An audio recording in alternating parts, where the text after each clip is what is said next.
Dahil nga sa punong-puno na si Amando sa pinaggagawa nga nitong si Aurora, sinubukan na niyang isiliwalat sa lahat kung sino talaga siya. Sinabi niya sa harap-harapan na siya ang nag-iisang ama nitong si Paco at gusto ni Amando na aminin nito ni Aurora. Subalit si Aurora ay patuloy ay nagagawin siyang tanga at sasabihin na nag-iilusyon lamang siya at nananaginip lamang siya. Nasaktan ng husto si Amando. Tumanda na lamang siya sa loob ng palasyo at sa paninilbihan kay Aurora. Ang malaki niyang kasalanan ay walang iba kundi ang pagmamahal niya ng sobra kay Aurora. Kahit hindi na tama ay sinunod niya ang mga utos nito at sa pagkakataong iyon napuno na siya at nawala na siya ng gana dahil ipinamukha na talaga ni Aurora na imposibleng maging sila at kailanman hindi masusuklian ang pagmamahal na ginawa ni Amando para sa kanya.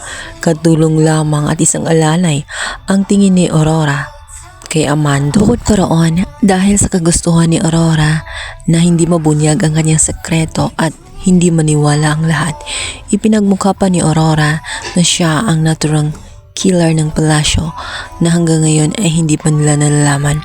Susunod-sunod na patayan sa loob ng palasyo kay Amando na sinisisi ang lahat. Ngunit sinabi ni Amando na kailanman hindi na ginawa ang ganoong bagay. Naiyak na lamang itong si Amando sa kanyang mga naranasan mula sa kamay ng mga palasyos. Wala na siyang magagawa dahil pakiramdam niya tinraidor siya ng mga ito at nilaglag na nga ng tuluyan dahil lamang sa isang kahilingan niya na isabi nga sa lahat ang totoo nilang ugnayan ni Aurora at kung sino siya para kay Paco.